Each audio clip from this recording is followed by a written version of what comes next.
Hello there, everybody. It is I, your host of the Dork Side of the Ring podcast, your purveyor of all things dorky within the scope of professional wrestling and sports entertainment. I am Grumm. Hello. It is glad to see you again. I am glad to see you again. And I am here at the Dork Side of the Ring headquarters, aka my streaming office and content creation center thing. I don't know. We're not going to brand it. It's ridiculous. Anyways, it's good to see you all. Hello. We got a fun episode on the way today. I want to thank you guys all for checking out last week's episode and all the previous episodes. So far, we have officially crossed, with this episode, 3 months of Dork Sides. We debuted July 4th. It is October 10th or October 4th on this one. So to the day. Wow, that's amazing. Was it July 4th? I don't know, actually. I think it was after July 4th. I think it was July 5th. July 4th weekend. I don't remember. Look, I'm checking the calendar now. But look, either way, it is good to see you. Glad to have you. July 5th. So we're a day before. So we're either way, 3 months. Having the Dork Side of the Ring be a staple of your Monday Monday uploads. That's for sure. When you listen through it, that is up to you, and that is subject to your habits as a listener. And I appreciate having you guys as a listener. It's been fun, this little project of mine, little passion project to bring my friends. I don't have anything. I've done a lot. We've got up to December ready. I got Halloween episodes. That's right, episodes. That's 2 of them.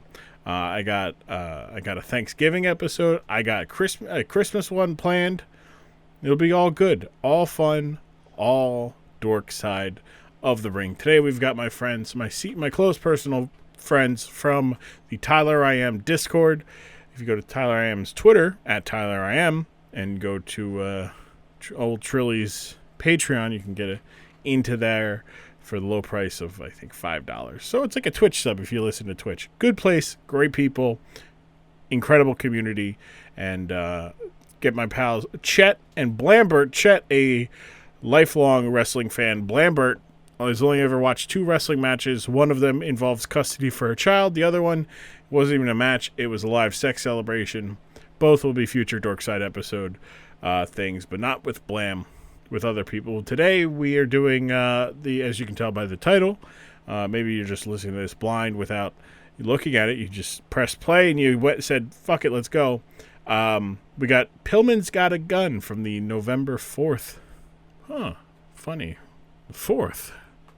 November 4th episode. November 4th, 1996 episode of Monday Night Raw. We ended up watching this. All the segments that were littered throughout the night. And we just had nice fun chats about Stone Cold attempting murder on multiple men. Brian Pillman attempting murder. A lot of attempted murder in this segment. We talked a little bit about the inner workings of this match, this story as well, and what it really meant. And it was a lot of fun. This was a fun episode because anytime I get somebody who doesn't know wrestling at all, it's a good time. I do want to announce on the podcast that the Patreon is up. Now, the Patreon is up. The Patreon benefits will not be fulfilled just yet. I'm working on getting stuff so I can do that regularly and whatnot. But we've got Dorkside content. We've got streaming content. We've got YouTube content all within there. If you go to patreon.com/Grumm, that's patreon.com/GRUMM. You can go there for a single $1. You can support me. Or if anything more than that, $5 gets you early Dork Sides. It gets you speaking privilege during my streams. You get some YouTube producer credits. $10 is more than that. $25 is a lot of stuff. You get exclusive episodes. But if $10 is not a bad. The $10 one, I would, if I was looking at this as a fan of this podcast, and I would $10 because you also get so you get the ad free, or not ad free. I want to say ad free because that's how other podcasts do it. But you get early, week early, and you get you'll get like occasional, at least once a month, you'll get the actual segments or matches we watch. You get kind of alternative commentary to some matches or some segments as we're watching. It's a lot of fun. But patreon.com/Grumm. Let's check that out. And that's all enough with the plugging. And let's get to the actual meat and potatoes of this podcast. Why we're all here. Chet, Ripley, and Blambert, and me. I am Grumm, talking about the Brian Pillman famous Pillman's Got a Gun segment. Actually, the whole show, really. But Pillman's Got a Gun. We're talking about it here on the Dork Side of the Ring. Starting now. We're back on the Dork Side. It is my great pleasure to have two close personal chums, friends, pals in Blambert and Uncle Chet Ripley. It is good to see you guys. Hi. Welcome. Welcome to the Dork Side. Grumm, thank you for having us. No problem. Yeah, thank you for having us. So I'm Brian, or B. Lambert.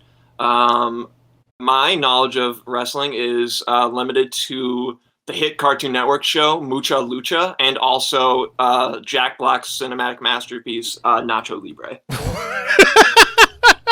Wait, okay, all right. Really neat. Wait, all right. So it's just like, so Mucha Lucha. Who's your favorite character on Mucha Lucha? Flea, the Flea. The Flea. Like, I feel like that's a cop out answer. It is, but it's really the only.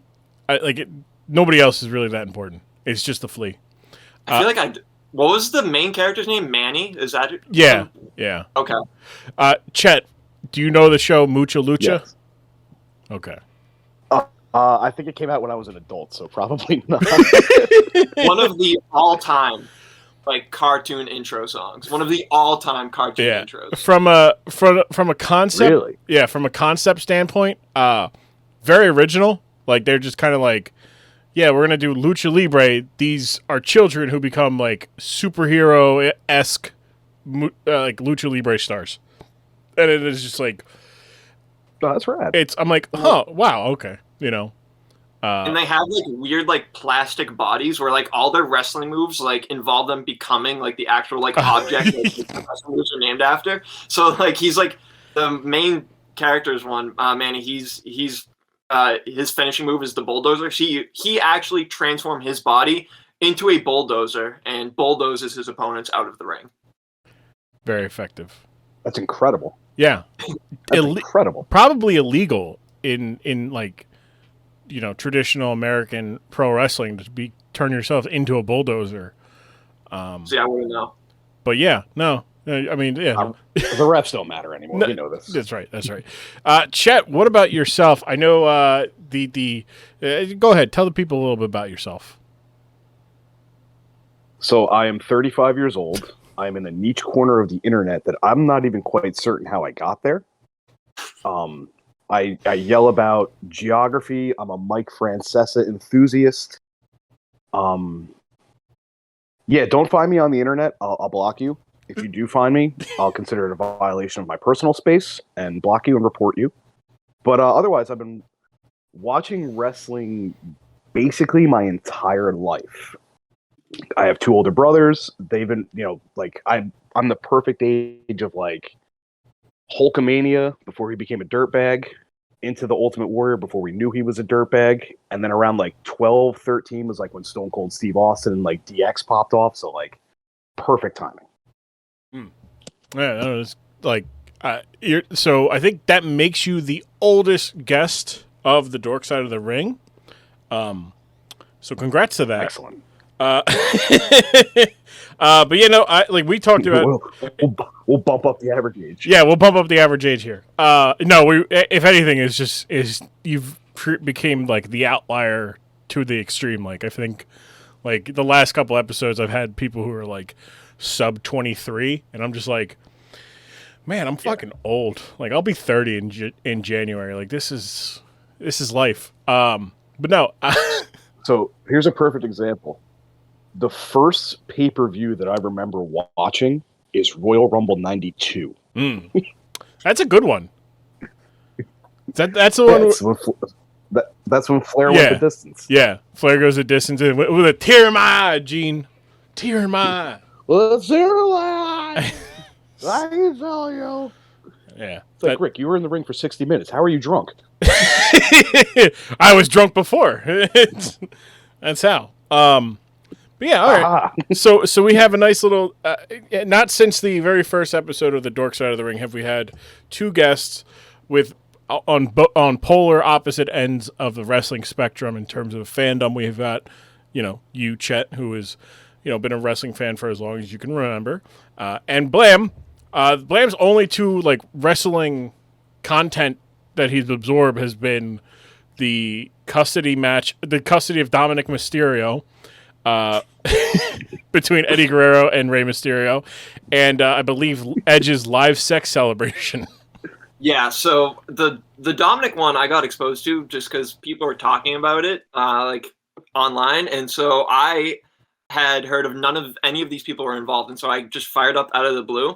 And the first image I saw on the YouTube video is Dominic crying, tears down his eyes, as these men are just flying from ropes, and also apparently there's legal documents hanging 12 feet above their heads. Yeah. Yeah. I remember because you were in Tyler's Discord live chatting, watching it. And there's I forget what the conversation was, but there could not have been a more opposite it was a very serious conversation going on, and Blam is just why is the kid getting in the ring? Is he gonna punch the kid? Dominic got involved. Dominic grabbed the chair and hit his biological father over his head, but his father, who was in his heart, he was Ray. He ends up winning. And then he only ends up winning because the wife or the ex-wife, she ends up getting involved. She, for some reason, has been okay with this entire horse and pony show up until that point. Up until the point where she decided in that moment, whether she didn't want another mouth to feed in the house or whatever, she decided that was the moment she was going to hit her husband over the head with a chair.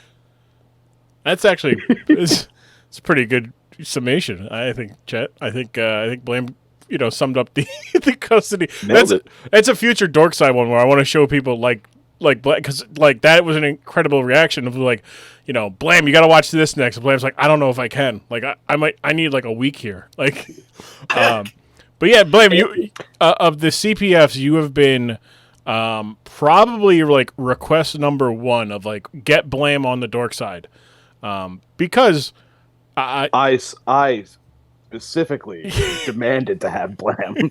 Yeah, I asked Chet. I said, Chet, who do you want? Of the, I think I gave 3 people. I think Bask was one of them. I was I'm putting you with somebody who has never watched any wrestling. And he's Blam. I want to hear how he reacts. I need it. Bask, I'm doing I think tomorrow I'm recording an episode with Bask and Duff Guy Pat. So those two guys 100% just aren't wrestling fans at all. So I think because of that, I'm going to give them context to the Kurt Angle milk bath. Excuse me?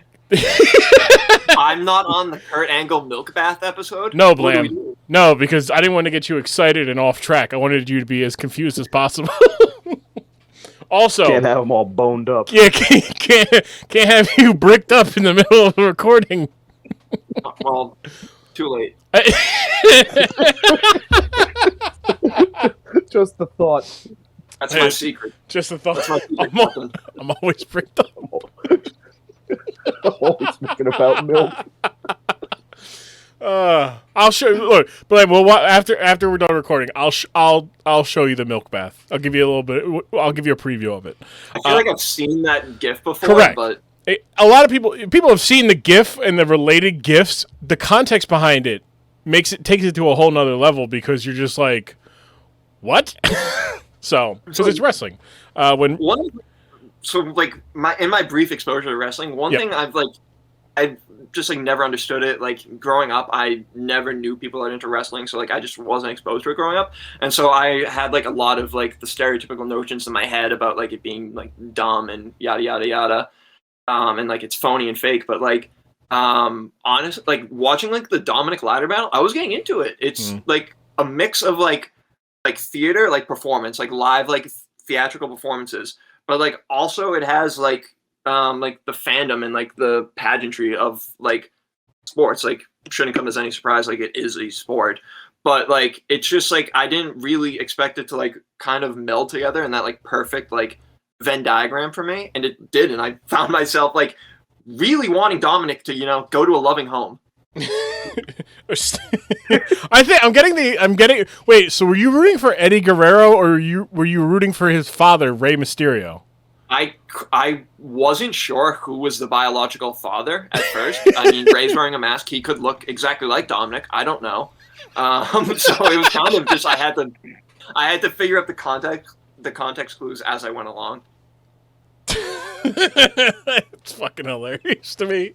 It's like I'm not sure who I should like. I'm sure like the video you were watching didn't have like the like the hype package before that was like, hey, like this is what we're this is the story. Like here's the bad guy, here's the good guy, here's the guy who was struggling with drugs years ago and had a kid out of wedlock. By the way, that child is Rey Mysterio's child. It's like, wait, what?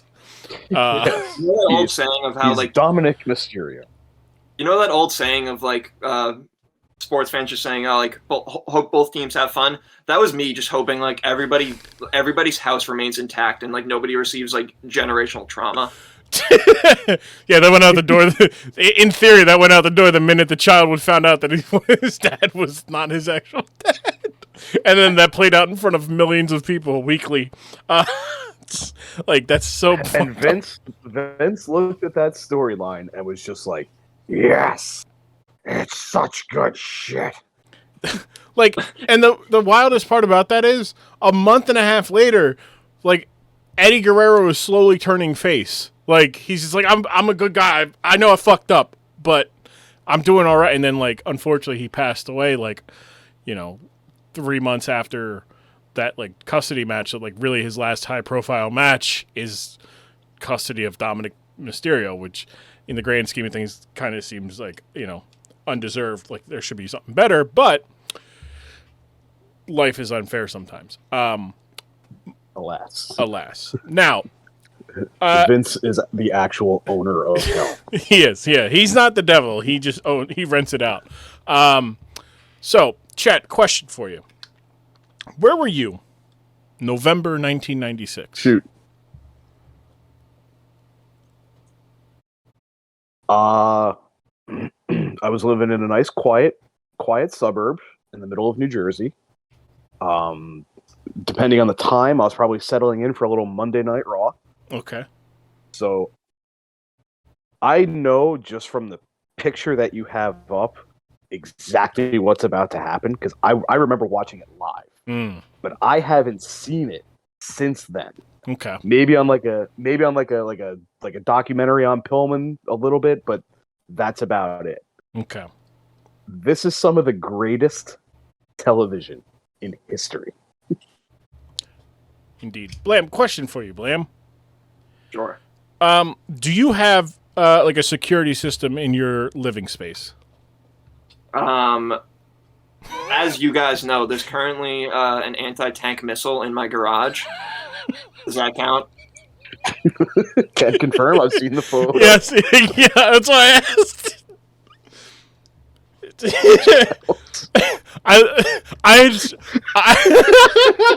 I forgot that up until like as we started recording about that thing because I was like I have like a list of like questions like give context to what we're about to watch a little bit for both, you know, us viewing it and the listeners. And yes, Blam does have a anti-tank missile, which very similar to what we're going to watch. Weapons can be an effective sense of home safety and security. No Sloman shield required for old Blam. no, none, because Slum and Shield is not going to stop an anti-tank. Speak softly and carry World War II weaponry is what I always say. That's wonderful. So the reason why I asked Blam is because if somebody were to break into your home, could you weaponize your anti-tank, your World War II weaponry? Weaponize it as in like I would blow up me, myself, the robber, and most likely my neighbors. Yes. Okay. All right. Well, look, I think so. I think in terms of efficiency, 100% the best weapon to use.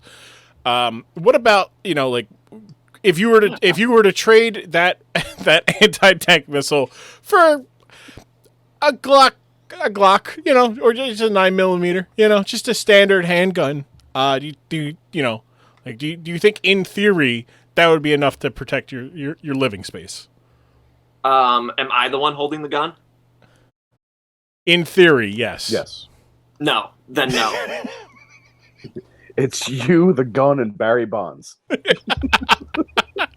It's like, can Isaiah Thomas get a gun in this scenario as well, like, for defensive purposes? Sure, if Isaiah Thomas, of course, yes. Right, This is America, baby. Everybody gets a gun. Everybody gets a gun. So the reason why I asked all this, Blam, is because we're going to watch from November 4th, 1996. I was a bright, chipper, almost 5-year-old young lad. Chet was, older. 10. I was 10. Yeah, 10. Yeah. I was sitting there, like, okay. I'm doing the math. I'm like, I was trying to, like, buy time to do the math. So, I at this time was not a wrestling fan just yet. Wrestling had not entered my mindscape. To my knowledge, nothing from before I was 7 like stayed in my mind anyway. So I really just started living life at 7. I feel like a lot of people may have done that, but no. So I did not watch this live. I watched this a couple years ago for the first time, like in full. I knew about it, but I did not know the full context of it. And while I was watching it as a, almost fully formed adult, I was still mind-boggled. By the time that Stone Cold Steve Austin invaded and broke into the house of Brian Pillman, and this segment and everything about it, even the episode of Raw is titled Pillman's Got a Gun. So we're going to watch that here on the Dork Side of the Ring. We'll be right back. I can't wait.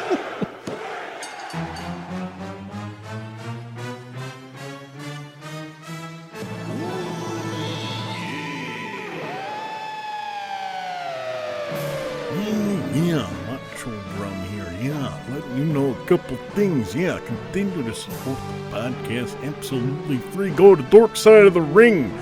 Yeah, at Dork Side Ring, Twitter and Instagram. Yeah, that's Dork Side Ring. Just like the podcast, you can also tell your friends. Word of mouth is a good way to let the people know. Tell them about a podcast for wrestling fans and non-wrestling fans alike. Like the fun times between friends. That's what this whole podcast is about. Yeah. You can also, go to the Apple Podcast Store. Yeah, go to the Dork Side of the Ring. Leave a 5-star review. Slap 5 stars on it. Yeah. Drop the elbow. Yeah, from the top rope. Write a review. That'll help us get growing. Yeah, get it out there. Let the people know. Yeah. Always good to go to the socials. Yeah, interact with the socials. Engagement. Yeah, you can also, if you would like to fund and not fund, but financially support, if you are so kind, you go to patreon.com/Grumm. Yeah, patreon.com/GRUMM. Yeah, go out there and pledge some money. That'll go to the guy who makes this podcast possible every Monday. Yeah, that's right. Tell your friends every Monday here on whatever podcasting platform you like. Leave a 5-star review, and if it's a 5-star review with words, either I, Macho, or more Dusty Rhodes, we'll end up writing it for you in the podcast, exploring this part instead of plugging away, telling you all about the things that we got going on here. Yeah, Dork Side of the Ring. Yeah, at Dork Side Ring on Twitter and Instagram. Yeah, Patreon.com/Grumm. Appreciate it. Yeah, dig it.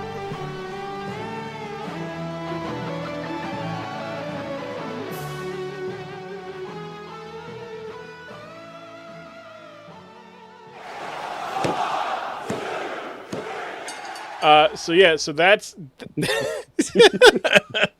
that's that was the Pillman's Got a Gun segment. Jeez. Yeah. I'm thinking about, remember that game like many years ago between the Rockets and Clippers where they had to like break it up and like supposedly like Chris Paul was trying to like work his way into like the Rockets tunnel and like they joked about how like security was called. Yes. What if like Steve Austin did what Chris Paul police present? He showed up with a gun looking to claim bodies. That's what Chris Paul wished happened that night. Yeah, like that was, so that's in the, so for a little bit more context. Actually, let me, before we do that, Blam, what was your first impression and first takeaway from that, other than that's what Chris Paul thought he was doing?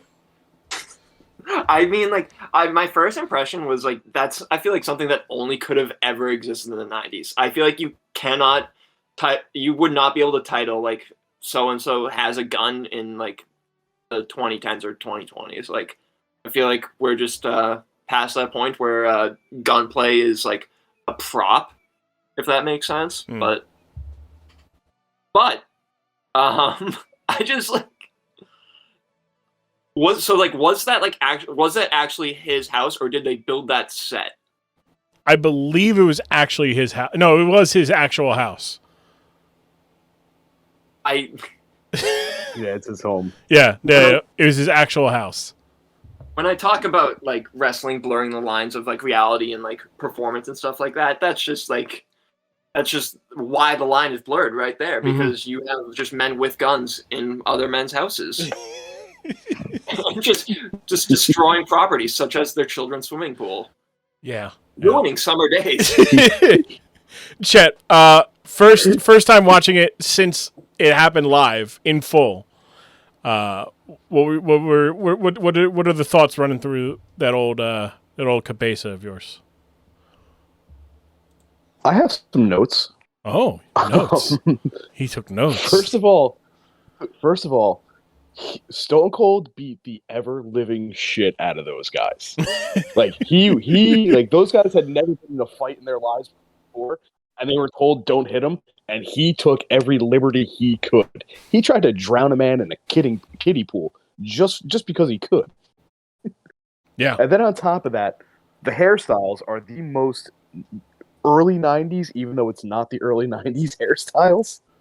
That mullet on that man was absolutely breathtaking. It was long. At first I was like, which one are you talking about? Because like the blonde hair guy had a shorter one, and then I saw in full as you said, the Kentucky waterfall. There's a lot of hair, and it's a lot of care went into that man's hair too. But you could tell he trimmed it up that day. Like, he had a fresh line on it. Like, he went in and shaved underneath. That was unbelievable. Absolutely, like, tamed and cared for. He's got it straightened. It was curling where it needed to curl and nowhere else. Like, good for him. So, little more context to... and also... Yep. Yeah. No, go ahead.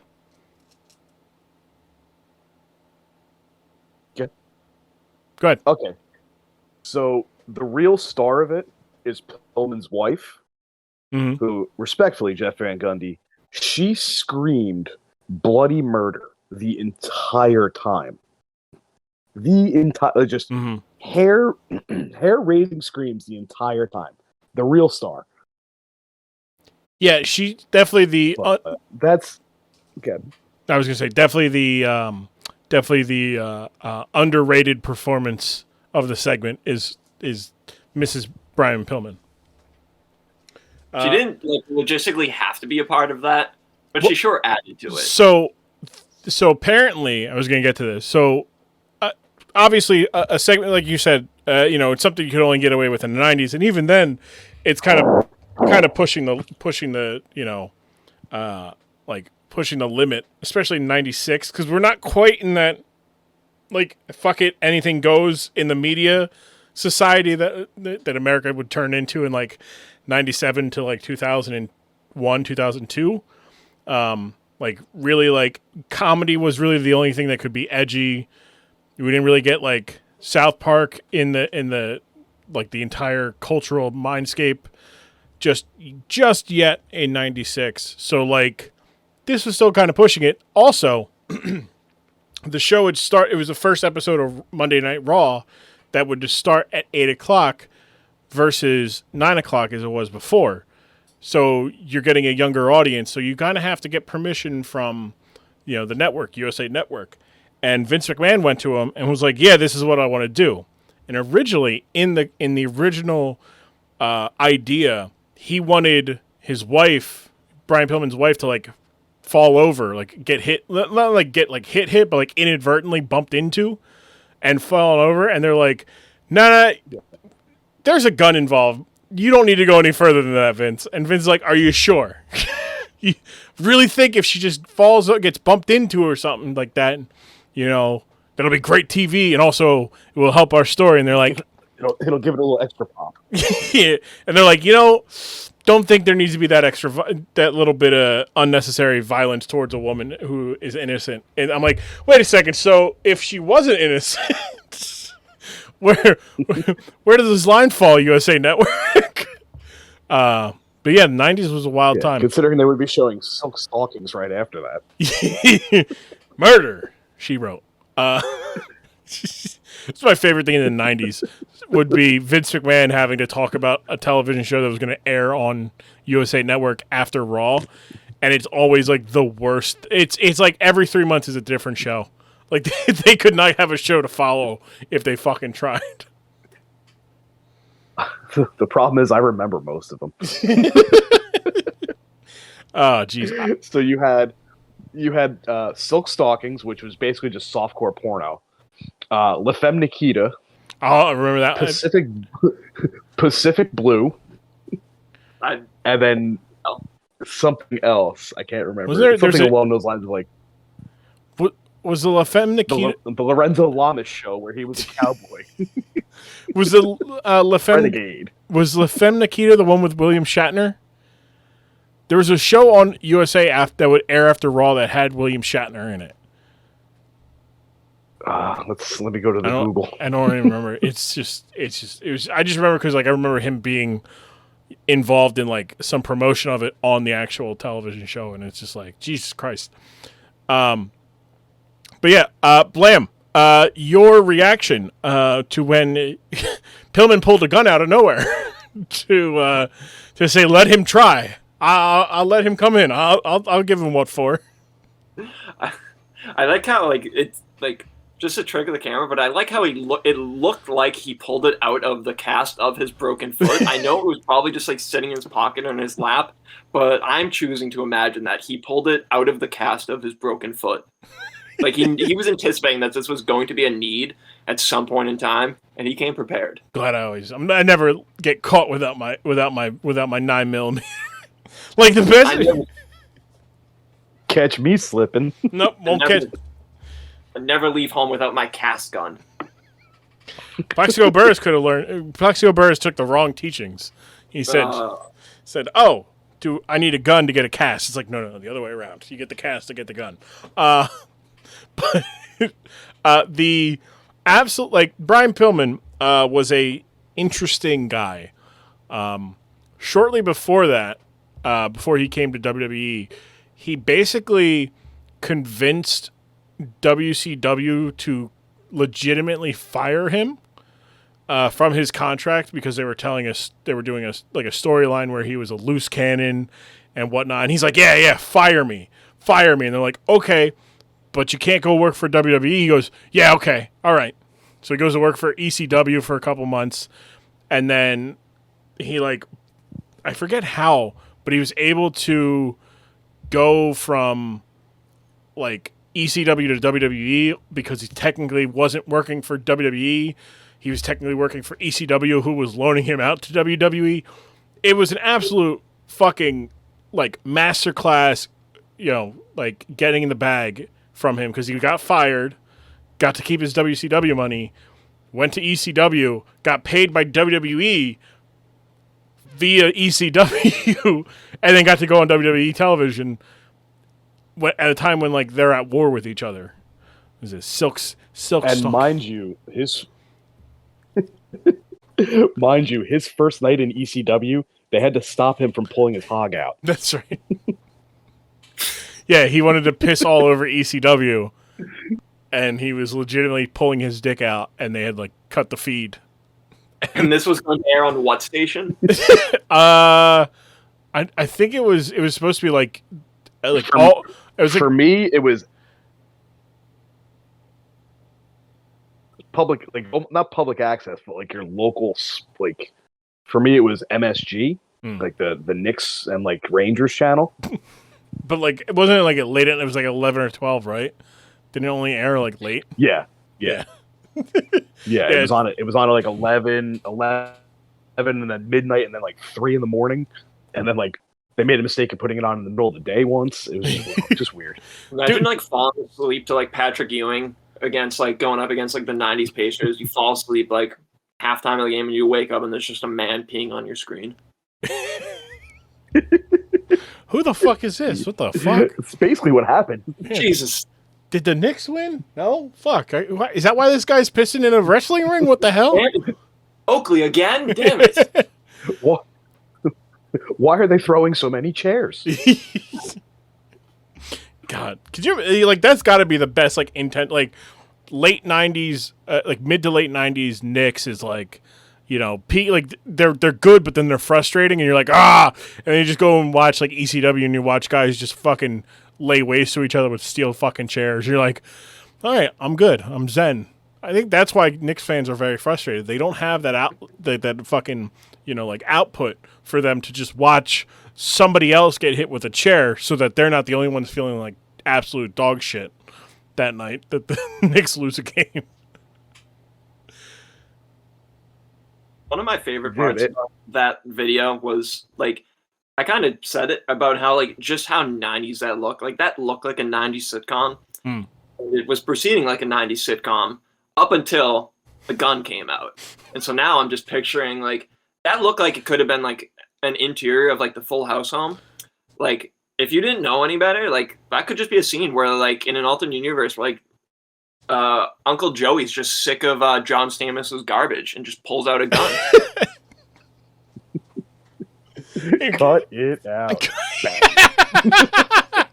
I was like, fuck, man. He just sits there and he's like, just starts giving it like it's like I feel like at that point he would put it in his puppet hand, and then have the puppet's holding it, and he'd be like, Joey, I look, I can only, it's the puppet, I'm Stamos. Like, have mercy, and it's like you've mercied your last. Rock on, dude. Jesus. We just bleeding out on the floor, and he just whispers, "Have mercy." Danny Tanner walks in and goes, fuck this shit. He's like, he just leaves. Danny comes in, he's like just finished scrubbing the kitchen because that was all Danny Tanner did on the show. And just like, please put down a carpet or something, put down saran wrap. Anything. Fucking a fake hug in my house. Uncle Joey turns their San Francisco, townhome into a fucking dictator center. Like he's just like, no one leaves or enters without me knowing. And then fucking, what is it? Gibby. What was her name? What was the first name? Oh no, Gibby's Kimmy Gibbler. Kimmy Gibbler. Yeah, Gibbler comes in. Kimmy Gibbler Tries to come in and he just goes, "Not today, Kimmy." She goes, "All right, Mr. Joey." Gibby's the portly lad from iCarly. Yeah, that's what. Yeah, I was mixing the two up. You got it, dude. Yeah, you got it, dude. Michelle, go back upstairs. You got it, dude. That's the crossover episode with Family Matters. It's Carl Winslow trying to talk him out You know, like if this was like an actual crossover episode, they would have revealed that like Kimmy was like friends with like Stone Cold at some point. Yeah, I'm trying to I kind of want to reboot the original Full House, but with like professional wrestlers, and like. Oh god. Okay, so like the three father figures: Uncle Jesse, Joey, and Danny. It was Dan, yeah, and Danny. What three wrestlers would like most likely fit into like those like character like portrayals? Ooh, all right. Let me think. I feel like Uncle Jesse. I want to do like Uncle Jesse. Man, who was like an incredible man? Like they're like I'm trying to think of like wrestlers who just were like I want to say like Carlito. Because Carlito, for some reason, always found himself in storylines with like all of the women. Like, I think in about an 18-month stretch, he was in a on-air relationship with Tori Wilson, Maria Kanellis, Candice Michelle, and somebody else. Like within 18 months, he just keeps moving along. Also. That's literally all he did. That's all he did. Also, he has the catchphrase, like, instead of have mercy, he goes, that's not cool, or just be cool, and while he's eating an apple. Like, so Carlito is a second-generation Puerto Rican wrestler who, in WWE, walked around as, like, the master of cool and would eat an apple. Because if you want to be an asshole, you eat an apple. Classic media, film and media, stereotypes. But if he found you to be not cool, he would spit in your face. Would you get like apple chunks on your face? Yes.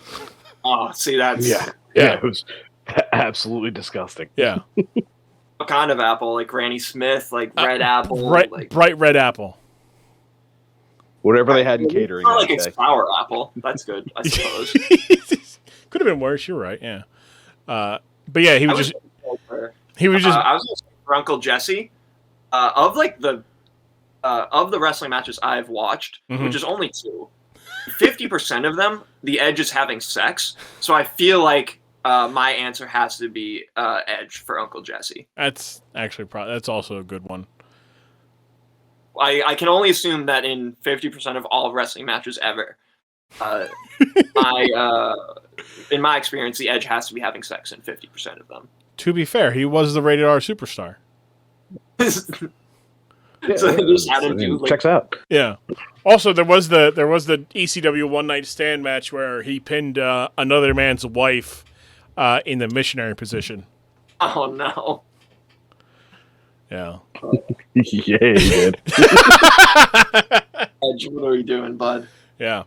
All right, let's see. So we got Uncle Jesse is either Edge, Carlito. I think Edge would probably be. I like Edge. I like Edge in this role because he's got the scumbag look, or can pull off the scumbag look, but also he can come off as a genuine human being because I think he is. Yeah. Danny has to be somebody who's just like a neurotic mess. Also, it can't be somebody who's like the most paranoid guy.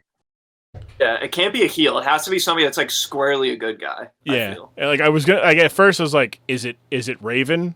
But it's not Raven. Squarely a good. I guess Mick Foley. It's gotta be like Foley or like John Cena. What if Mick Foley was all three? The many faces of Foley. Mick is Danny Tanner. Dude Love is Uncle Jesse, and Joey is Mankind. Only recognize one of those names. Blam, oh God, Blam doesn't. Yeah, this is the best part of asking. All right, so Mick Foley. Do you know? So which of those names did you recognize? only Mick Foley. Okay, so you know who Mick Foley is. Kind guy, loves Santa Claus, loves Christmas time. Genuinely, like, one of the best human beings to go through the wrestling industry and to come out, like, unscathed past, like, you know, probably having really bad CTE that somehow is being held off. And, like, bad hips and stuff like this. Like, he's just... I think, like, the trade-off... The man can barely stand or walk. Yeah. Like, the trade-off for him to go in wrestling and come out basically unscathed in terms of, like, as a human being was that physically he's never the same. So Mick Foley wrestled in, like, the late 80s, early 90s as Cactus Jack Manson, which then they would later drop the Manson part because they're like, maybe we shouldn't have the last name of of Charles Manson. So, and then when he got to WWE, they rebranded him as Mankind, who was this weird boiler room, like, character who was psychotic, but also, like, manic, and also was just, like, something was definitely off with him, like, that in the terms of the presentation. Like, he enjoyed ripping out his own hair. He wore this, like, really weird leather mask, and, you know, he'd scream, and you're like, wow, there's something wrong with this guy. And for a couple of years, he would do that, and he would end up he would kind of evolve into a more comedy-esque character because, you know, he's just a funny guy. He tried to buddy up to Vince McMahon. Vince McMahon was like, no.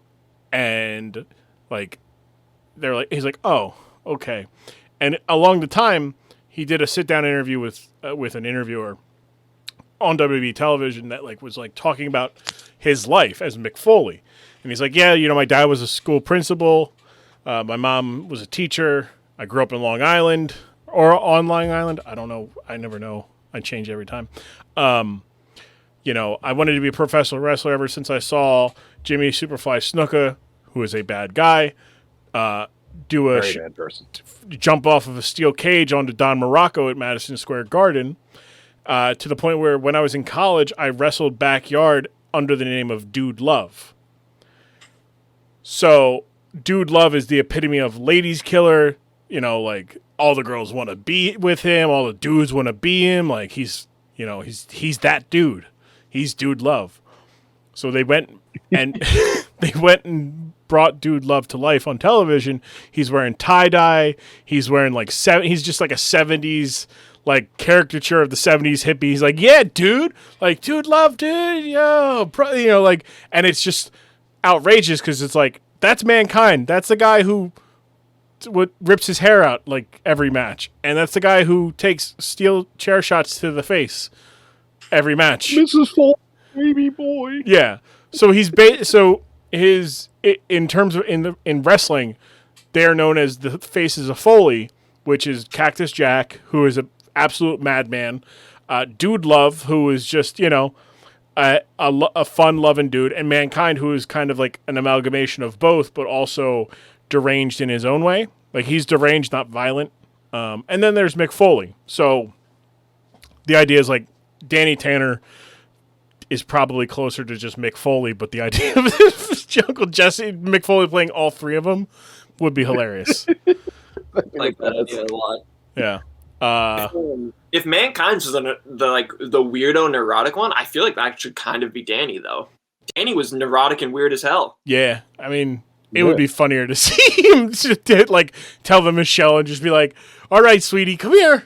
It's like spills her lunch and starts ripping out his own hair. Instead of going to therapy after his wife passed, he just focused all that energy into scrubbing the house top to bottom. Trying to think of, like, all right, so DJ, oldest sister, kind of responsible. All right, so let's see, what wrestler? I feel like that's another baby face. There's too many baby faces. Too many baby faces. We need to heal him up. I think I'm gonna make Steph a heel. But I feel like DJ would be like, because she never really had any issues. She was just like, There, yeah. Boy trouble. She had boy trouble, yeah. So, Val Venus had a lot of boy trouble. He didn't have any trouble with the ladies. He always found himself to have trouble with boys, though. From Ken Shamrock to Dustin Rhodes to Mr. Yamaguchi-san. Blam, all of Kai and Tai. Blam, let me tell you about Val Venus and him. So Val Venus is a porn star. Well, that was the illusion, was that he was a porn star. The Big Valboski. And this wrestler was not an actual porn star, is what you're telling me. Correct. This wrestler currently, in real life, is a QAnon weed-smoking freak who just spouts off nonsense. But Val Venus, a lot of fun because he'd come out wearing like a white a white towel, like looking like he just got out of the shower. He'd like whip it around and like, I don't know about you, Chet, but I used to be like, yeah, let me whip this. Like I could do that, so I would try that. If you didn't do that and you were watching wrestling at that age, then you fouled up. Like somewhere along, like you need to get right with God. If you didn't try to do that when you were 11 years old, you've missed the entire point of wrestling. So he'd start every interview, every promo, whatever that he did would be like, "Hello, ladies," and like he would get his voice to be like that, like Skinamax deep voice, and all the ladies went fucking wild for it because they're like, yes, look at this, something for me at this fucking show. Like, doesn't matter. Yes, something the theme song had zero business being as hard as it was. And that man was playing for his supper on that saxophone. The best part about that is all the euphemisms in his Titantron. So long ago, you used to have videos that went along with the actual theme songs. Nowadays, it's not so much, but it was like a fucking hammer drill, milk carton spilling over, all these euphemisms getting drilled, getting hammered, getting forked. It's like a lot of euphemisms for sex, and just to this incredible saxophone heavy theme song. Just incredible amounts of saxophone.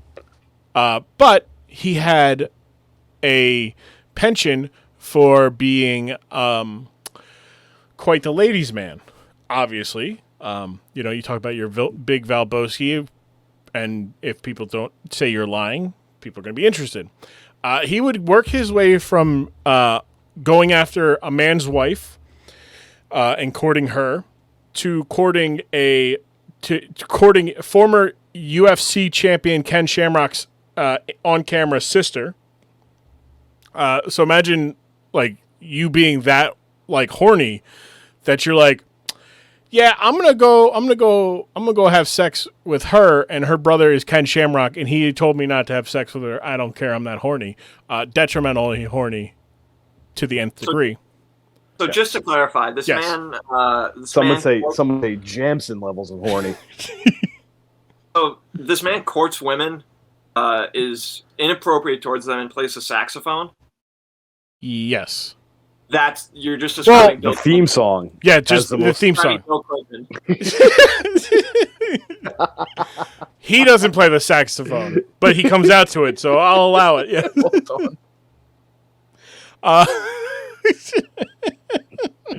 Ipso facto. Yeah, can't look. Logic is flawless.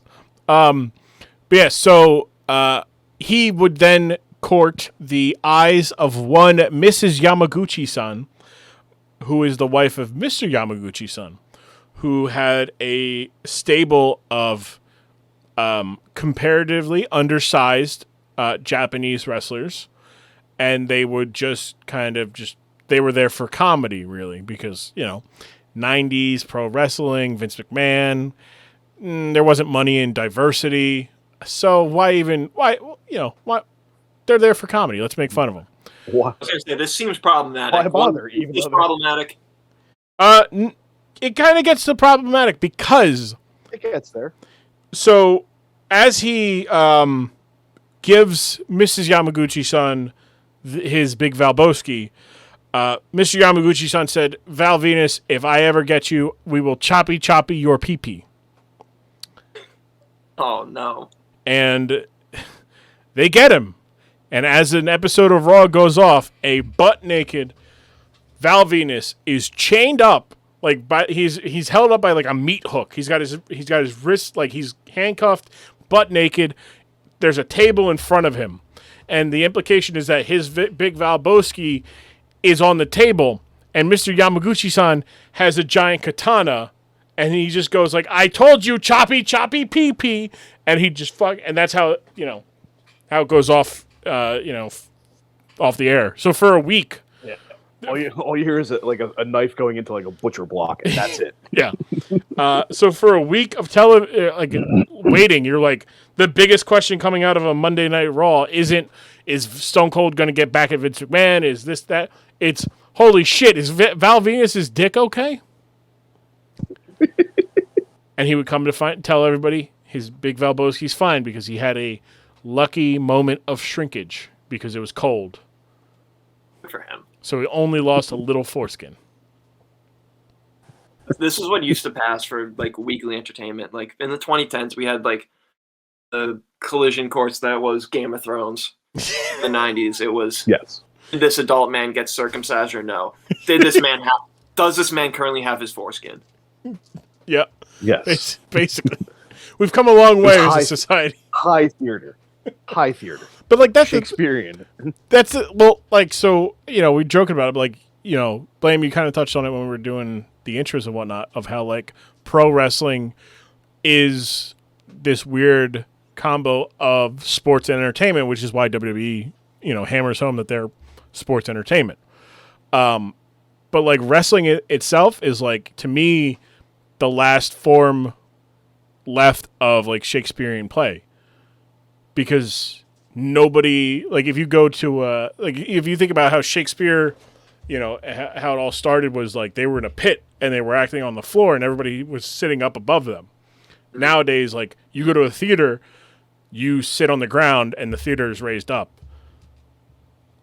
And it's like, okay, that makes sense. And then when you go in a little bit further, it's like, this is live. Like there's no extra takes, once you go out in the crowd, that's it. Now there's stories of them, of wrestlers having to go out and redo something because Vince McMahon didn't like it. There's a story of, Heath Slater apparently had to redo a match 10 times.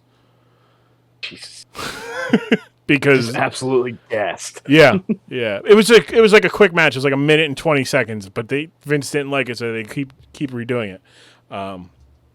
Which goes into the live, like they did. Are the audience members just sitting there, just thinking, like, all right, like enough, we've seen this. Yep. They're doing it live in front of the audience. We're live, pal. Yeah, live to tape at the very least, for something like that. But yeah, like wrestling is Shakespearean. Like is just, and like people, I've said that to people and they're just like, no, it's not. Don't compare Shakespeare to fucking pro wrestling. And it's like, you just don't get it. You don't know what Shakespeare, you don't really know what Shakespeare, you just know Shakespeare's like, oh, it's Romeo and Juliet, it's Othello, it's Hamlet. It's like, the whole idea was, it was like, Shakespeare was not like popular back then. Like he wasn't. No, he really wasn't. Like people did not enjoy, like people looked down on him and his works because he made it easy for the common folk. He basically told stories that played to the common folk. Yeah, he, and just like wrestling, he made up words too, like jabroni, and basically 9,000 words that he used. Yeah. And we have jabroni, SmackDown. We've taken wrestling has taken phrases and they've really, really made like too sweet. That's a wrestling thing. You're like, or suck it. Which, yep. Chet, question. As a A lot of detention. A lot. I was gonna get there. Like, as somebody who is alive, conscious, and like as older than me, going through school, how much did you get shit for wearing a T-shirt that said "suck it"? So I was never allowed to have those, but I mean, just doing the hand gestures. I mean, dropping Stone Cold Stunners on people. My buddy did it to somebody in the middle of a basketball game, like a rec league basketball game. Kicked him, booted him right in the gut. Stone Cold Stunner him, dead center court. Ref didn't know what to do. Like it got to a point where like it was so out of hand that like, especially for like in my middle school, like 7th and 8th grade, they did not know how to react to us constantly giving everybody the finger, telling everybody to suck it, Stone Cold Stunners everywhere, hitting each other with chairs, just chaos. Yeah, because I imagine. But to answer your question, a lot of potential. I can imagine you had a lot of, because I feel like it was only like I feel like my like 8th grade and past like was when like we stopped having like chairs that were not connected to the desks. Yeah. So I could just, yeah, it's very dangerous when you got children who are amped up watching, they were up until 11 the night before watching, Stone Cold spray beer all over like The Rock and Vince McMahon and everybody, or Vince McMahon's, like the 90s was just crash TV in the absolute like greatest format, but then also turned out to be the worst format. Like, yeah. Like, so this is something that like has also like kind of interested me. So like you guys were going to school, and like your classmates, like you knew like a solid portion of your classmates were also wrestling fans, correct? Yeah. Yes. That's something that's like unfathomable to me, because like in person I still have never met somebody. Well, like I shouldn't say that. Like I kind of have now, but like growing up, like I had never known anybody that watched wrestling. Wrestling was just something that like only happened on the internet. And so like the idea of like having that like cultural like sphere of like talking about wrestling, like growing up like in school and stuff and like imitating wrestling, that's like almost like unimaginable to me, because I've never seen or heard of that until the internet. Blam, you're what, 24? Yes, correct. Wow, I took a guess. Look at me. So, okay, so you're 5 years, which makes so that makes a little bit more sense, because I want to say it was around my 8th grade year is really when liking pro wrestling became kind of taboo again. Because that would have been 2006, and Stone Cold has been long gone. The Rock was long gone. So if you're like 5 years, younger than me, like that's like 3rd grade for you. And like, sure, like they were WWE was in a weird spot where like the guy that they would lean on the most, that would be the guy that all the kids grow up to like, John Cena. He wasn't that like role model John Cena quite yet. He was still telling people to suck his nuts and making misogynistic jokes and homophobic jokes in like 2005, 2006. So like, yeah, he was a doctor of thugonomics, baby. Yeah, so like that makes sense. Like there wasn't anybody really for kids to kind of like, parents to be like, yeah, that's your guy, that's your Hulk Hogan. Like the closest would have been like Rey Mysterio at this time. But and that's right at the time too when like a lot of guys started dying. Yeah. So the like you had high profile deaths. Yeah, because like I said, like 2006 is when, or not 2006, 2005 is when Eddie Guerrero dies. Just has a heart attack, dies in a hotel like the night before a pay-per-view, or a week before the pay-per-view. You had the Chris Benoit stuff was like 18 months later. You had a lot of people who weren't under contract dying. Like it is interesting because like the three of us are all in Northeast of America, so like we're in prime like WWE country. Like there's like I had older family members who were like, yeah, I went to the Spectrum and saw wrestling, and it's like cool.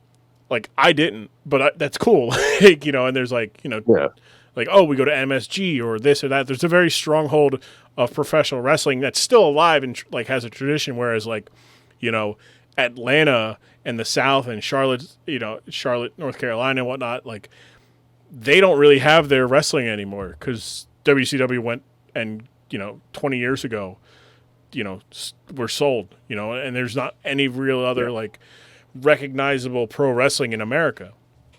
So it's just like, okay, it makes like there's no like regional and like I know like Tyler was talking about it on his Fun Report, or not the Fun Report, the session sheets with Wody of how like rap doesn't have regional like sound anymore. It's like, oh, you have people from New York who sound like they're from Houston, people from Atlanta who sound like they're in Chicago people who sound like they're from California, and it's like, yeah, it's kind of like I feel like that's a thing with the internet, right? Like because I can watch wrestling in Japan and be influenced by it as an American, whereas like 10, 15 years ago, you didn't even have that. Like maybe 10 years ago, but 15 years ago, you didn't have that. You didn't have people watching going, I want to do that. That's the kind of wrestling I want to do. People were still like, I want to wrestle like like this person. Like I'm the bad man, Hulk Hogan. Yes, I am Hulk Hogan. Look at me, leg drop.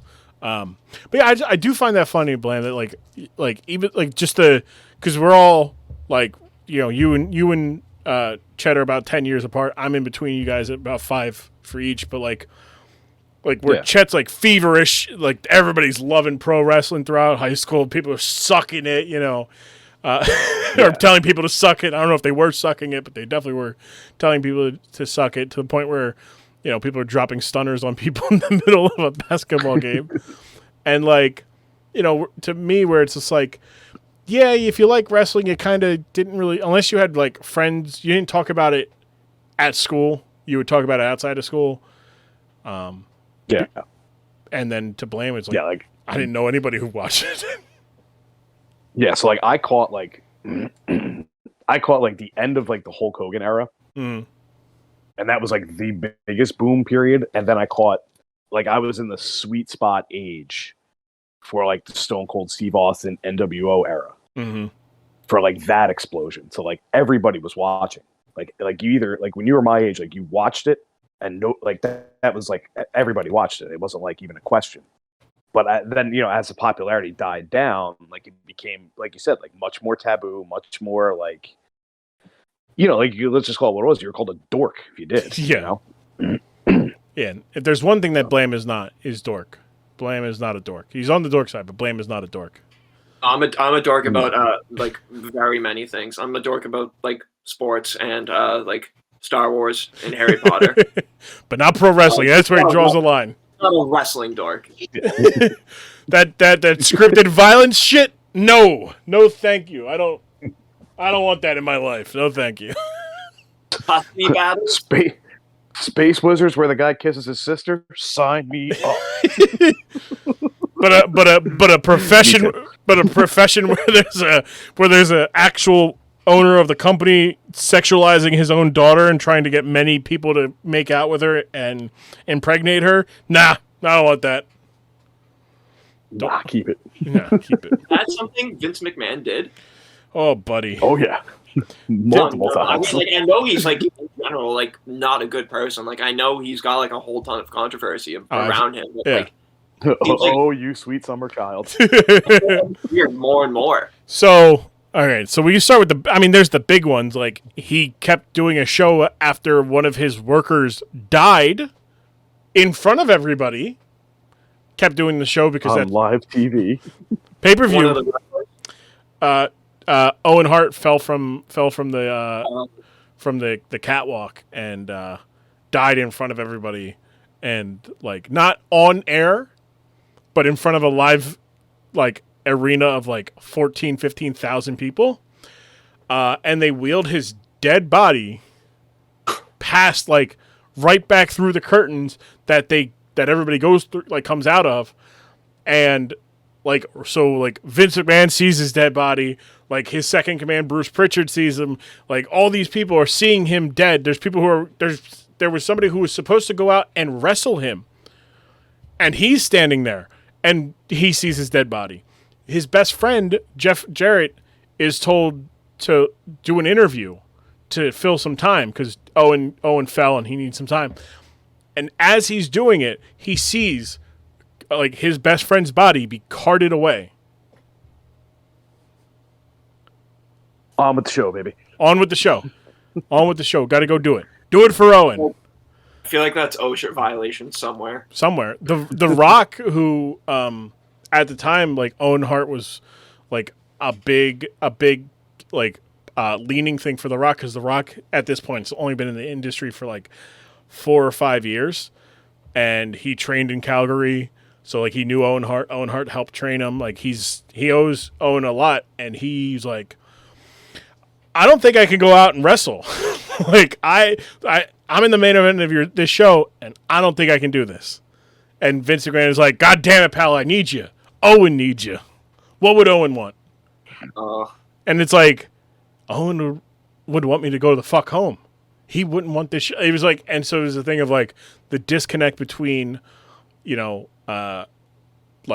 Vince McMahon and his coworkers, like on top of the whole like steroid thing where he's like, I didn't necessarily tell anybody that they had to get steroids. I just said, I like my guys big and beefy. They decided to go get it. They decided it.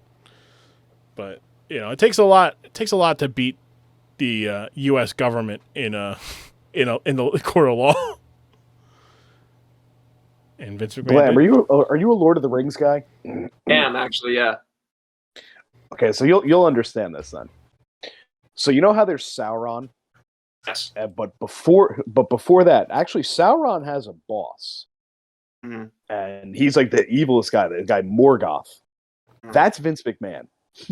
Like, you think he might actually be the devil? No. He's the devil's boss. Plain and simple. Yeah. Let's see, what else? What else has he done that's just more... I mean, he had a bunch of Mexican wrestlers come out on riding mowers called Juan Deeres. To be fair, that is actually kind of funny.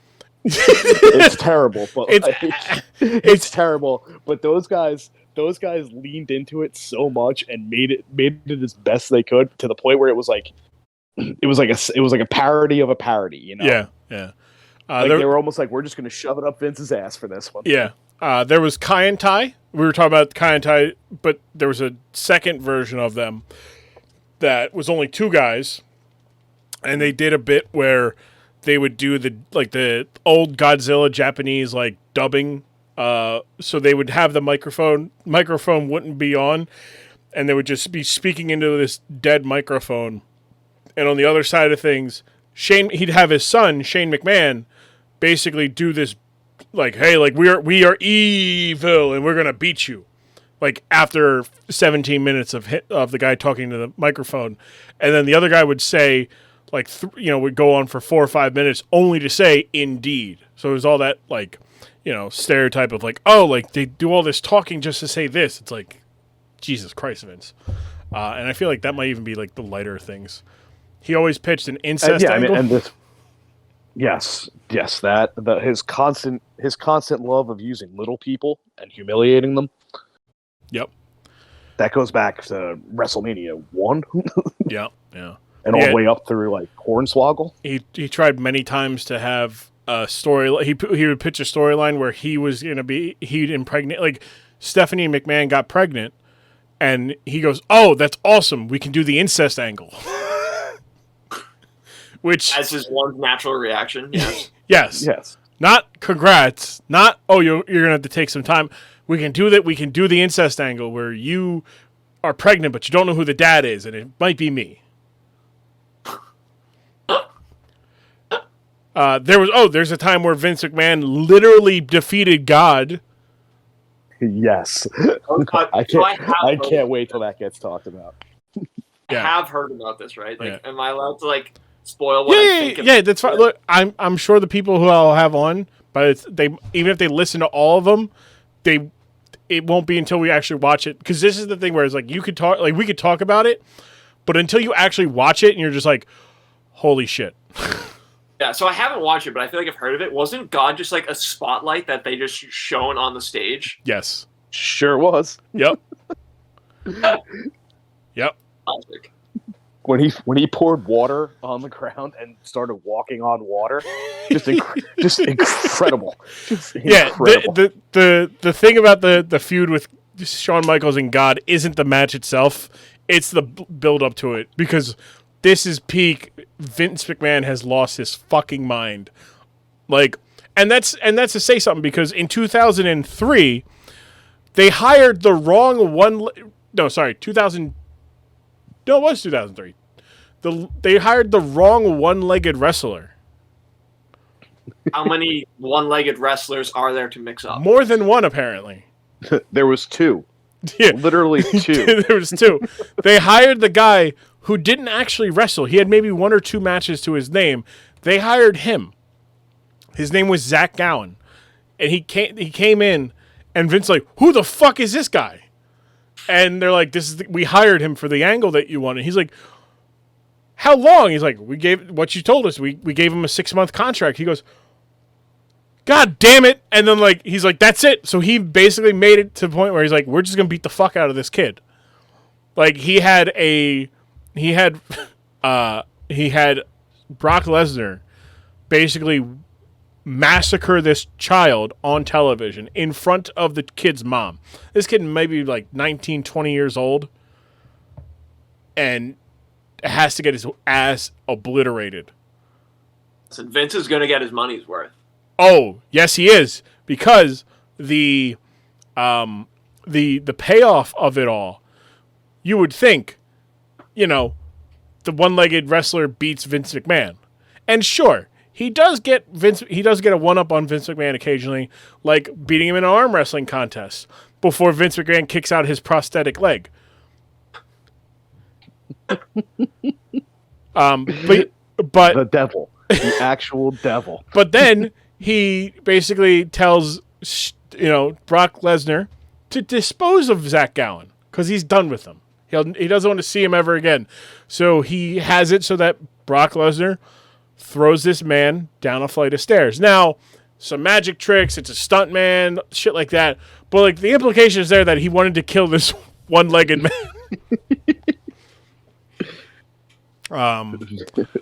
Vince's love of actually trying to kill people is unbelievable. But he doesn't like it when they do it themselves. No, absolutely not. Mick Foley gets thrown off of a Hell in a Cell because he wants to try to top the previous Hell in a Cell, and Vince is like, never do that again. Kurt Angle and Shane McMahon give each other concussions and break tailbones, trying to go through glass panes. Don't do that ever again. Forgot about that. But let's hang the big boss man. Also using the same shit that we have Owen Hart used a year later or a year before. Jeez. Yeah, it's fucking ridiculous. We're having a person feed someone their dog. I literally just did an episode. I recorded an episode on Thursday. So the episode before your guys' episode airs is the Kennel from Hell match. But it's not the angle. I think I'm gonna save that for an exclusive thing, whether it's for my Patreon or whatnot.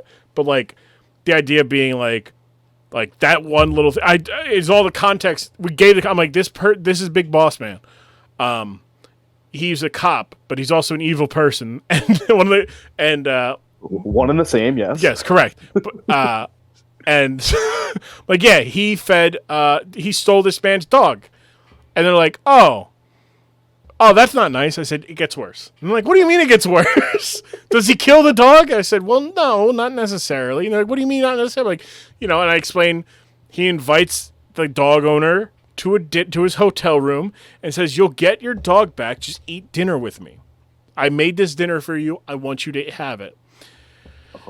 And then he starts eating it and he's having a good time. He says, where's my dog? He goes, what'd you think of the steak? And he goes, it's a good steak. Now where's my goddamn dog? And he goes, the good key to a good steak? Lots of pepper. The dog's name was Pepper. Blam, a mercenary cop fed a man a dog, his own dog. I have so many questions. I just like. So like, I would assume that like Vince McMahon is the guy who like brought wrestling into this world of like insane storylines, correct? For better or worse. Yes, yeah. Like, but like, I don't know. Just as like somebody who like doesn't know wrestling, I'm just like so intrigued by like how it got from like this like thing where it's just like Olympic wrestling. This is something that like countries compete for glory over. There's gold and silver medals on the line here. To we are going to wrestle for custody of children, and also I'm going to feed you your pet. And that blue line is like not to mention that same mercenary cop also interrupted a man's funeral with a loudspeaker mocking the man for his father being dead while doing donuts through the graveyard. Oh, and then he steals the casket off of the device.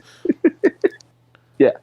Which, that story is great. I can't wait to do a dork side on that. I've talked about it enough times. It'll probably be sooner rather than later. But they go to an actual cemetery that's that is open and having funerals of their own. And they shot this with this big bullhorn. It's fucking hilarious. Your daddy's dead. Your daddy's dead. Stop crying about it. Look at you, big baby. They call you the Big Show. They need to call you Big Baby. It's the most southern dude ever. Too. It's so good. Blam. How's that pepper steak? Blam. The dork side is 100% the kind of show that you're the target audience for. Is like the person who doesn't watch pro wrestling, doesn't know much about pro wrestling, and they want a bunch of people who also don't know pro wrestling to talk about pro wrestling.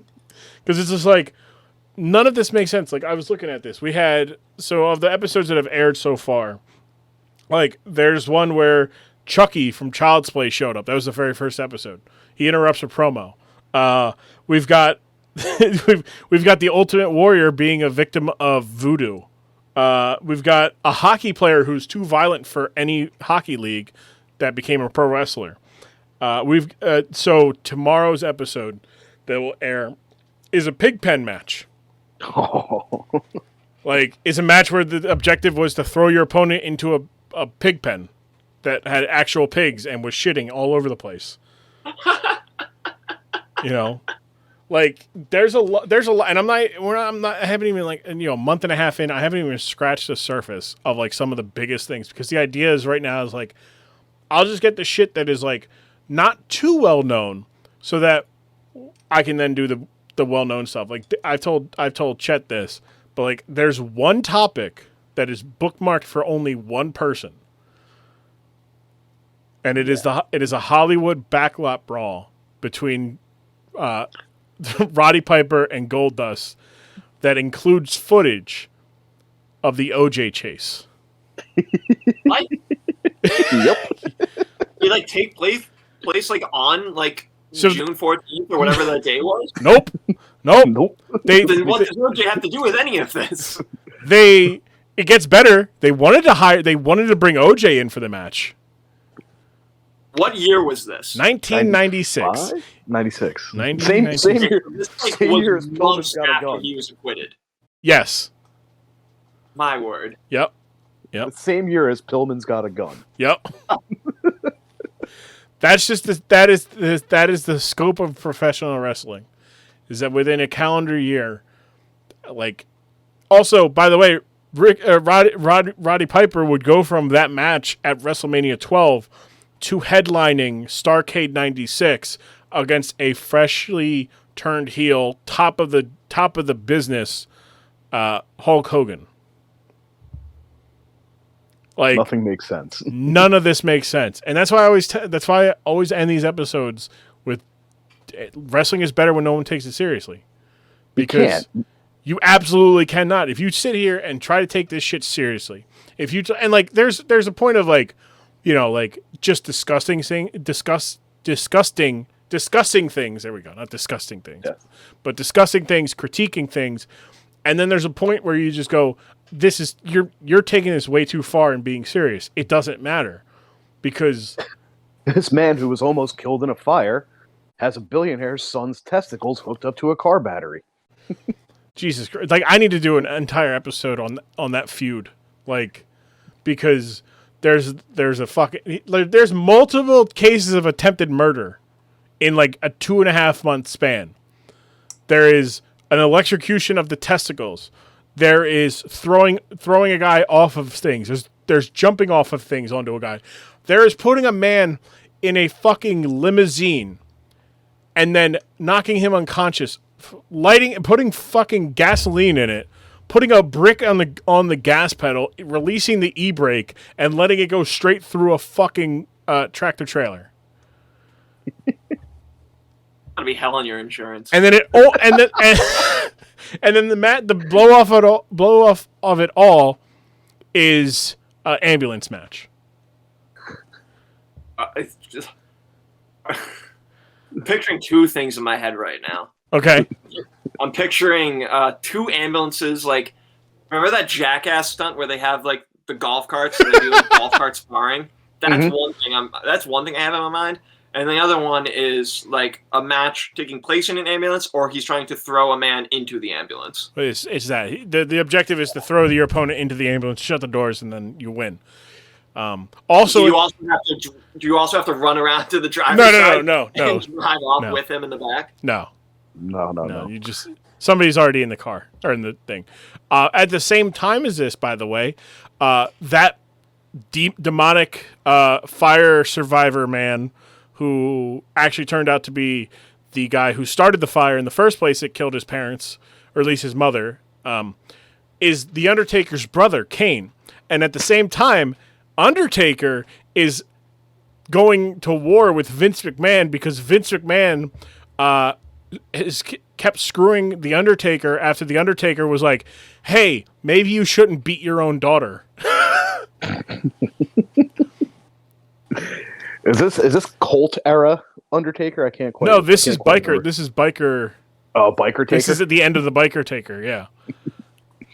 He loses a biker chain match against Brock Lesnar the night before, or the pay-per-view before. Blames Vince McMahon because Vince cost him the match, and Vince was like, "How dare you tell me I shouldn't I can discipline my child however I want to see. If Stephanie wants to, be defiant, then that's what she gets." Undertaker's like, "Hey man, don't beat your child. What the fuck is wrong with you?" She's like, "What the fuck is wrong with you?" Meanwhile, this is the same Undertaker who attempted to crucify Stephanie years ago. It was on a symbol. It was not on a cross. You're right. They were very clear about that. It was a symbol, not a cross. Thus it's not a crucifix. He wanted to sacrifice her. That's right. Yes. And this was shortly after he had attempted to sacrifice Stone Cold Steve Austin. Yeah. With a dagger to the heart. Mm-hmm. Basically screaming Kali Ma. Which... Blam. And also the audience who were just also in Blam's spot where they're like, what the fuck? Wrestling, again, cannot take wrestling seriously. Because the times you remember wrestling being a lot of fun, they weren't. You can't take. Like, people love when like Stone Cold drove a Zamboni into the arena for no reason. He just drove a Zamboni into the arena. There was like an 8-month stretch there where every week Stone Cold was driving a new, weirder vehicle into the arena. Yeah. Oh, here's Stone Cold driving a cement truck into the arena. Oh, here's Stone Cold operating a wrecking ball. Here's Stone Cold with a front loader. Here's Stone Cold with a beer truck. Yeah. If I was in charge, like just to shake it up, I would have had him like driving with like a Barbie Jeep at one point. He probably did, and he probably would have pulled it off too. Like that's the thing about it. Boy, yeah, that's the thing, man. Wrestling is just a lot better when you don't take it as serious. Final thoughts about the Pillman's Got a Gun. We'll start with you, Chet, because I think we need to give Blam here a moment to recharge. He gets the floor. He gets the floor and gets to collect himself. Don't worry about that. The fact that nobody knew coming into it that Brian Pillman had a gun and was going to be brandishing said firearm on national television, and the fact that he really did it, is the most insane thing in the world. And Vince was just like, Yeah, let it go. We'll see what the ask. Better to ask forgiveness and ask permission. It's so great. It's Wrestling is it's so dumb. It's so dumb. dumb. I love it. Dumb. And he was comfy too. He had an Afghan on him and everything. He looked comfy as shit. He had like grandma's like quilt across his legs, and just casually branding a 45. He's like, yeah, I'm gonna be comfy when I light your ass up. I'm gonna empty the clip on you, and I ain't gonna better not get any blood on my grandma's Afghan. Damn it!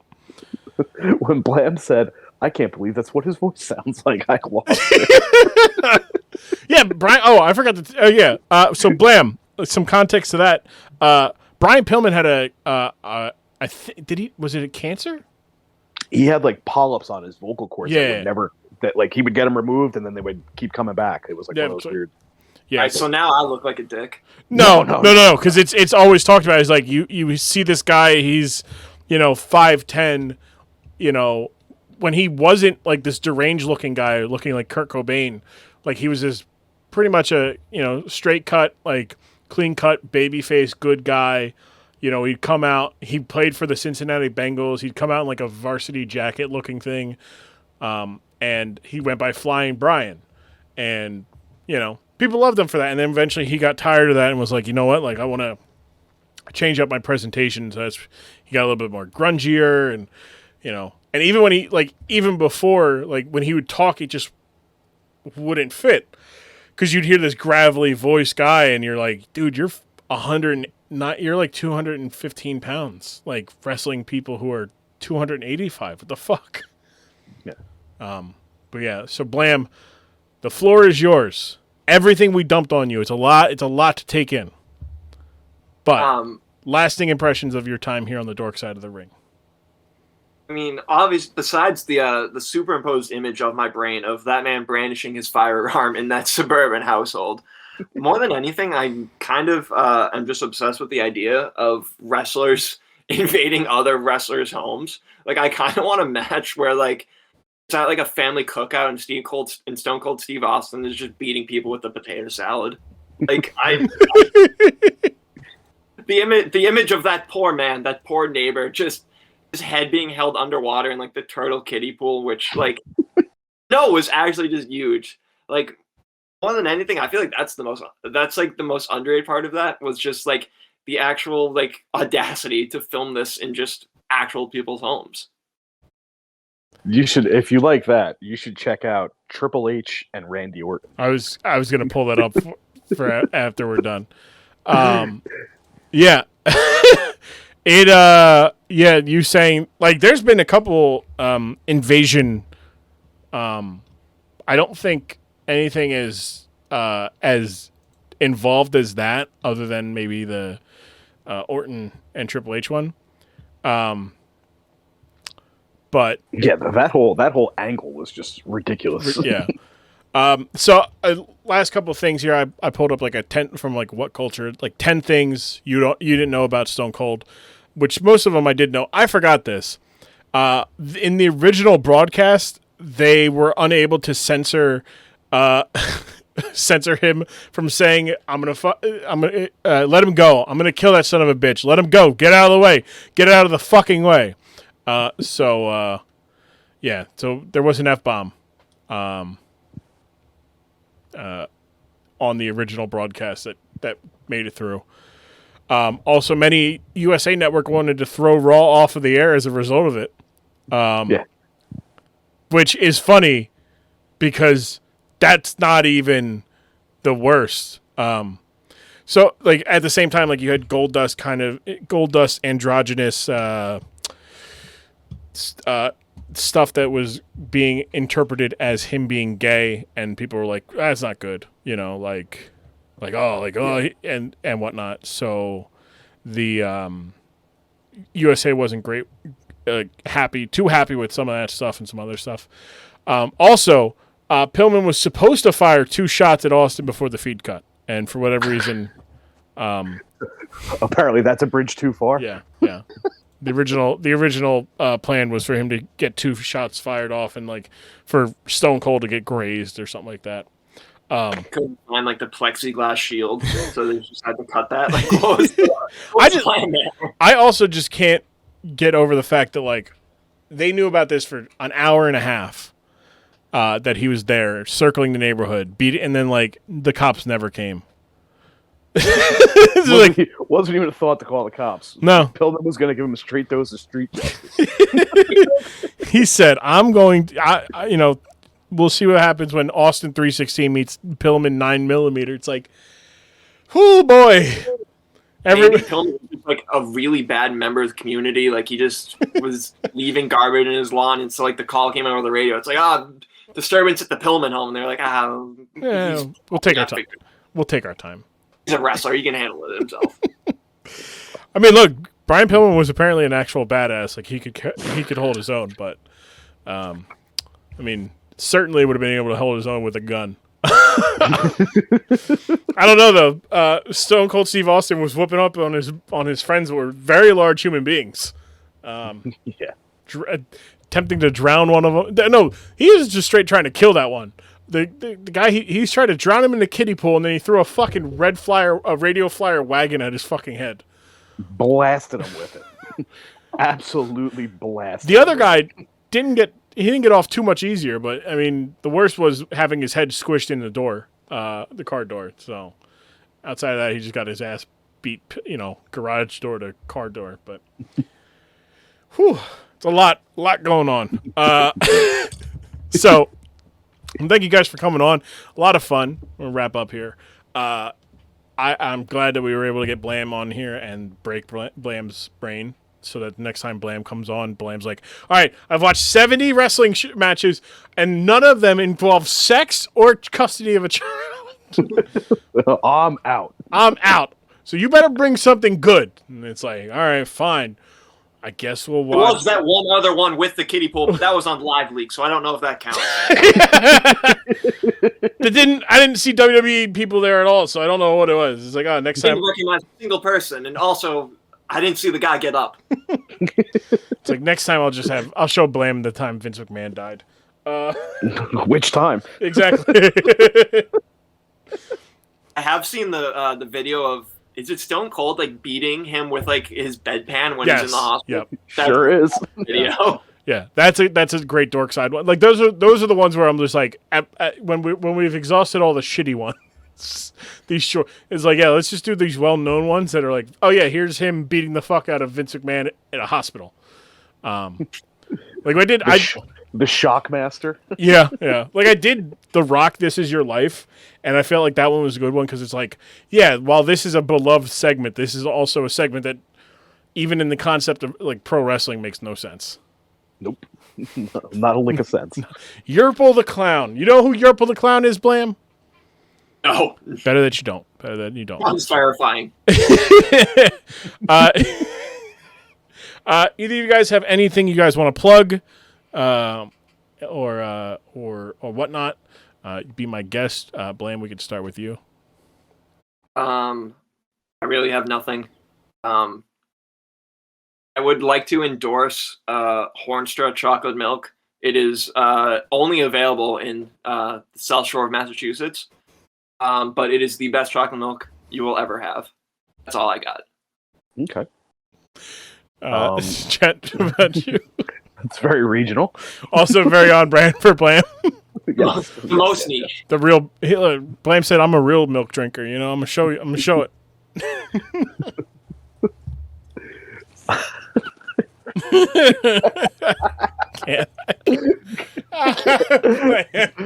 Blam, you need to understand, you are one of my favorite people. Oh. Again, I don't like that. Who is taking cues from me? Please stop if you are. No, I'm definitely not. It's no offense, but it's like watching a car wreck over and over again. Funny, my therapist tells me the same thing.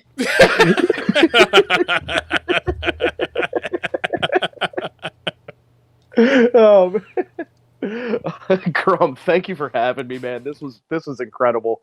Shout out to the CPFs. Shout out, the Llama Club, Grumm's peoples. Blam, Grumm, once again, thanks. This was incredible. Hell yeah, bro. This was great. Thank you so much for having us. Thank you, guys. I appreciate it. Thank you. You guys are more than welcome on future episodes because wrestling is a lot more fun with friends that don't take it that serious. No, never take it seriously. All right, it's men dressed up in spandex battle jammies. I'll see if I can find something Star Wars related for Blam. I'm sure that there's definitely something. Who takes custody battle seriously? No. Never once. All right, thank you guys. Men dressed up in spandex and battle jammies. That's right. That's what wrestling has always been about. Thank you again to Chet and Blam, and Chet. Thank you guys again for hanging out, being pals, and just laughing for a couple hours.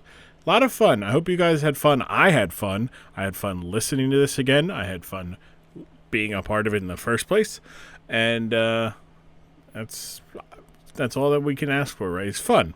It is fun, you know. I hope I brought some laughs. You know, I'm sure Chet and Blam agree to the idea of just making you laugh, and maybe for a little bit, you know, a little bit at a time. You chuckled.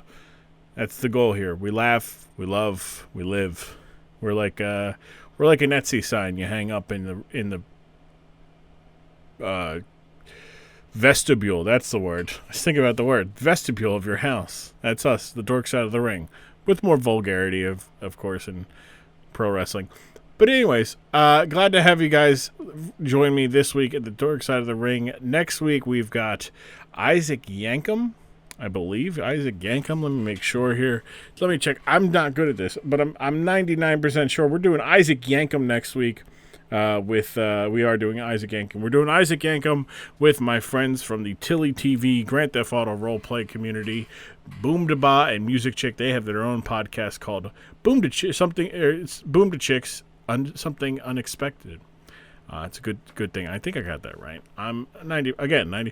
I really need to do my notes on the outros more often. Something unexpected. Boom to Chick. There we go. You can check them out. Find Boom to Chick. At Boom to Chick Cast on Twitter, and find there. They are also there on TikTok as well. A lot of people doing TikTok. Won't make me do it. You won't see me on TikTok. I'm too old. I refuse to get with the times. I've decided that I am Abe Simpson, and I was once with it. And then they changed what it is, and now what it is scary, and I don't want to know about it. So. Thank you guys here coming on the Dork Side next week. Fun times as well. Remember, don't be shy. Check us out on Twitter and Instagram at Dorkside Ring. And you can also support the podcast by going to Apple Podcasts. Go to Dork Side of the Ring podcast. Leave a 5-star review. You can find us there. We're the cartoony Dork Side. If you only put in Dork Side, we're the cartoony Dork Side with a cartoon everything made by the wonderful Lady Outlier. Was her cover art. She did a great job. Thank you again. The music by Music Chick is actually funny. We end up talking about that a little bit next week. You can also, that's all for free, and just keep listening. Tell people about it. Let the wrestling fans or non-wrestling fans in your life know. I say non-wrestling fans because this isn't just for wrestling fans. This episode should have been the key component to proving that that's the case. We had Blam on. Blam's watched 2 whole things. And trust me, the next couple months of this Dork Side is the rare having a wrestling fan is a rare instance. I think maybe in the next 2 months we have maybe two or three pro wrestling fans on.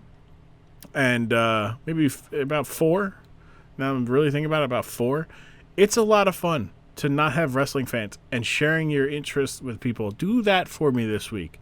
You know, I want you to, somebody you trust and whatnot that might not know about all your hobbies, you let them know what your hobbies are. You let them know. You share with them. You ask them to sit down and watch, and you do the exact same thing.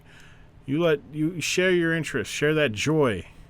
Let people know what you enjoy in life, how they can see you when you're doing the things and talking about the things that you're enjoying. I talk about wrestling a lot. It is one of my favorite things to talk about, and it is a blast to tell some of the stories of pro wrestling, good and bad, but definitely good, especially sharing that hobby with friends. That's what we're here at Dork Side of the Ring. If you'd like to also support us financially, if you are so kind and would like to, Patreon.com/Grumm. You can find the tiers there. You get bonus content. You get early shows. You get exclusive episodes as well at certain tiers. So all the information is there. Tiers start as low as $1. I appreciate that. Next week we got Isaac Yankum DDS with Boom Da Ba and Music Chick from the Tilly.tv communities. We'll be back next week here on the Dork Side of the Ring. Thank you for stepping inside of it with me. I'll see you next week where we continue to not take wrestling serious here, because wrestling is so much more fun when no one's taking it seriously. I'll see you all here next week on the Dork Side of the Ring podcast.